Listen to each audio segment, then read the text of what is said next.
નમસ્તે મારા મિત્રો, આજની વાર્તામાં તમારા બધાયનું સ્વાગત છે। મારું નામ કેતન છે। એક દિવસ હું ડૉક્ટરના ક્લિનિક પર ગયો। નર્સ મારી પાસે આવી એટલે તેણે થોડીવાર મારી સામે ધ્યાનથી જોયું।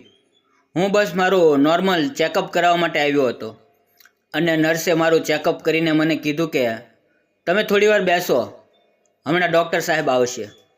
પછી એ રૂમમાંથી જતી રહી અને થોડીવાર પછી પાછી રૂમમાં આવી ત્યારે અમારી વચ્ચેના હાવભાવ બદલાઈ ગયા હતા। તે 25 વર્ષની હતી અને હવે એની નજર પહેલાં કરતાં વધારે મારા ઉપર પડી રહી હતી। પછી એણે મને કીધું કે આપણે કાંઈક બીજા ટેસ્ટ કરવા છે, શું તમે તૈયાર છો? મેં હા પાડી। પછી મેં કોશિશ કરી કે સામાન્ય માહોલ દેખાય।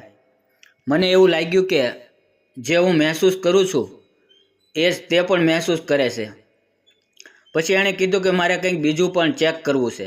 પછી મેં તેની વાત માની લીધી। એણે ધીમેથી કહ્યું કે હું ત્યાં નીચે ચેક કરી લઉં છું। પછી એણે મને ચેક કરીને કીધું કે તમને અંદરથી અણશક્તિ આવી ગઈ છે, તમે અત્યારે આરામ કરો। અને અમે વધારે નજીક આવી ગયા અને મને પણ કંઈક થવા લાગ્યું અને મેં તેને મારી પાસે ખેંચી લીધી। પછી મને થયું કે મારે આ નહોતું કરવું જોઈતું, પણ તેણે મને રોક્યો નહીં અને હું રોકાણો પણ નહીં અને એણે મને એ રીતે ચેક કર્યો। પછી મારાથી હવે રાહ નહોતી જોવાતી।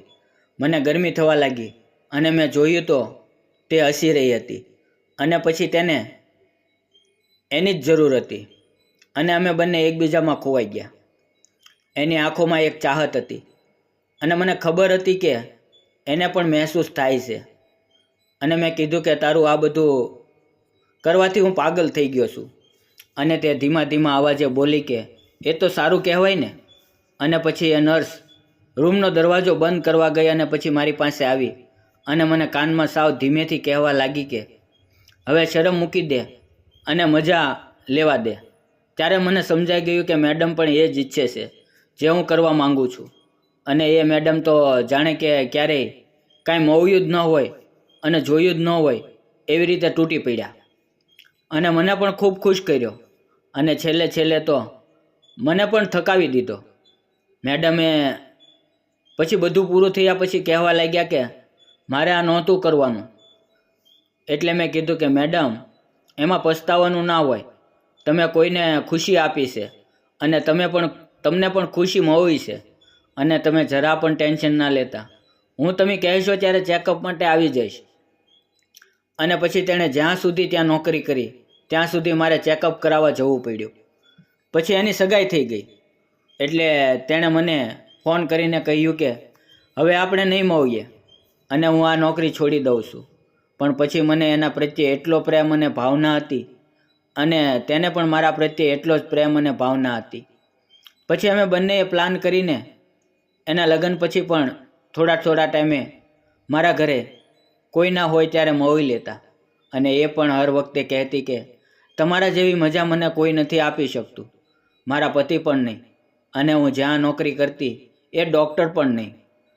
ત્યારે થોડીક વાર તો હું ચોંકી ગયો કે આ શું, કેટલા પાસે જતી હશે, એવા અનેક વિચારો આવ્યા। પણ પછી મેં તેને કાંઈ કીધું નહીં અને અમારી વચ્ચે જેમ ચાલતું હતું તેમ ચાલવા દીધું। એને એકવાર એના પતિને ખબર પડી ગઈ અમારા બંનેની। પછી આગળ પણ અમે એવી રીતે પ્લાન કર્યો કે અમે 2 થી 3-4 દિવસમાં એકવાર તો ખેલ રમી જ નાખતા અને એ જાણવા તમારે અમારી ચેનલમાં બીજા ભાગ આવે તેની રાહ જોવી પડશે। મિત્રો, તો બીજા ભાગ જોવા માટે ચેનલને સબસ્ક્રાઈબ કરીને આ વિડીયોને લાઈક કરી દેજો।